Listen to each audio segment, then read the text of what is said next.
আপনার খারাপ সময় আপনি কখনো ভুলে যাবেন না। আপনার খারাপ সময়টাকে আপনি মনে রাখবেন সব সময়। আপনার খারাপ সময় কি কারণে এসেছিল আপনার জীবনে সেটা মনে রাখবেন। আপনার খারাপ সময় আপনার পাশে কে ছিল সেটা মনে রাখবেন। আপনার খারাপ সময় আপনাকে কে কি বলছিল সেটা মনে রাখবেন। আপনার খারাপ সময় আপনাকে কাঁদাতে কে কি বলছিল সেটাও মনে রাখবেন। আপনার খারাপ সময় আপনাকে হাসাতে কে কি বলেছিল সেটাও মনে রাখবেন। আর সবচেয়ে বড় কথা হচ্ছে আপনার খারাপ সময় আপনাকে মনে রাখতেই হবে। তা না হলে আপনি জীবনে প্রতিষ্ঠিত হতে পারবেন না। খারাপ সময় আসে মানুষকে শিক্ষা দেওয়ার জন্য। যদি আপনি সেই শিক্ষাগুলোকে মনে না রাখলেন তাহলে কেমন শিক্ষা পাইলেন?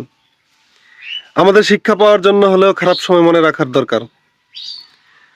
যাদের জন্য খারাপ সময় এসেছিল তাদের মন থেকে ক্ষমা করে দেবেন। ক্ষমা করে দিয়ে ভাববেন যে সেই মানুষটা আপনার কাছে মরে গেছে বা সেই মানুষগুলো আপনার কাছে মরে গেছে। কিন্তু খারাপ সময় আপনি মনে রাখবেন।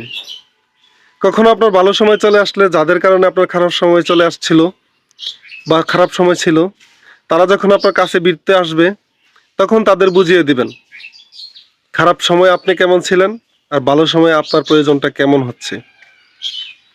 শূন্যতা মানুষকে বুঝতে দিবেন।